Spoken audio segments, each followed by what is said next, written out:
امام رضا جب چلے ہیں مدینے سے تو کہتے ہیں ایسے وصیت کر کے نکلے جیسے کبھی انہوں نے مدینے واپس نہیں آنا. کبھی حکومتوں کے مقابلے میں کھڑے رہ کر پیغام دیا، کبھی حکومتوں کے اندر رہ کر تشیع کو اہل بیت نے کیا کیا، مضبوط کیا. مشہور واقعہ امام رضا کا، کہتے ہیں کہ مأمون نے ولی عہد بنایا. ولی عہد کیوں بنایا آپ یہ سوچیں. ایک معاشرہ قاتل امام ہے، امام حسین کا زمانہ، امام زین العابدین سے لے کے امام موسیٰ کاظم تک اماموں نے ایسا کام کیا کہ وہی معاشرہ ناصر امام بنا. یہ کمال تشیع نے کرنا. آپ کہیں مولانا مثلا بلوچستان میں تکفیریت بہت ہے یا کے پی کے میں تکفیریت بہت ہے، بھئی آپ کا کمال یہ ہے اس تکفیریت کو ختم کر کے ناصر حسین بناؤ نا. وہ کام جو امام زین العابدین نے کیا کہ 4 اماموں کے فاصلے میں اس قدر تشیع مضبوط ہو جاتی ہے کہ حاکم اپنی حکومت کو اسٹیبل کرنے کے لیے اپنا ولی عہد کسے بنا رہا ہے؟ امام رضا کو بنا رہا ہے. اسے علم تھا اگر امام رضا کو نہ بنایا تو اہل خراسان قیام کریں گے میرے خلاف، اہل عراق قیام کریں گے میرے خلاف، اہل بخارا قیام کریں گے میرے خلاف، اہل یمن قیام کریں گے ہمارے خلاف، اہل مصر قیام کریں گے ہمارے خلاف. مصر شیعہ، یمن شیعہ، بخارا شیعہ، بصرہ شیعہ، کوفہ شیعہ، پورا خراسان شیعہ ہو چکا ہے. تو مجبور تھا کہ میں کسی ایسے کو ولی عہد بناؤں تاکہ سارے کس کے اندر آ جائیں. یہ سمجھیں کہ مامون بھی آل رسول سے کیا کرتا ہے؟ محبت کرتا ہے.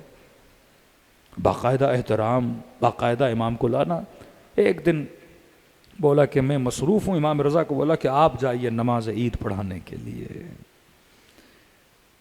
اب دیکھیے مشی اہل بیت اور مشی ایک حاکم فاسق میں زمین و آسمان کا فرق ہے. کہتے سارا ہجوم آیا، لوگ منتظر ہیں کہ آج کی نماز فرزند زہرا پڑھائیں گے، امام رضا پڑھائیں گے. کہتے ہیں امام نے نکلنے میں بڑی دیر کی، ایک طرح سے کہ مجمع جمع ہو گیا، لوگوں کی بھیڑ گویا پورا خراسان جمع ہوا کہ آج ایک بہت بڑے صحرا میں نماز کس کے پیچھے پڑھیں گے؟ فرزند زہرا کے پیچھے.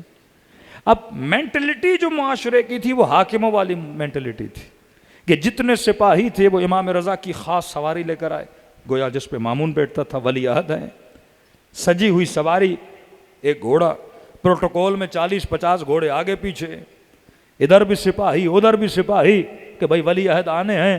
ایک لائن کھینچ دی کہ کوئی نہیں آئے گا قریب ولی عہد کے، یہ آگے آگے چلیں گے، مجمع پیچھے پیچھے چلے گا.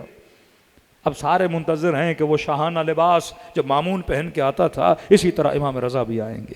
کہتے اچانک دروازہ کھلا، سادے سے لباس میں فرزند رسول، پاؤں میں جوتیاں اتاری ہوئی ہیں، ننگے پاؤں آتے ہیں. کہتے ہیں یہ آپ کی سواری؟ کہتے ہیں میں سواری پہ رب کے دربار میں نہیں جاؤں گا، مستحب ہے کہ میں اپنے نانا کی طرح پیدل جاؤں نماز عید کے لیے.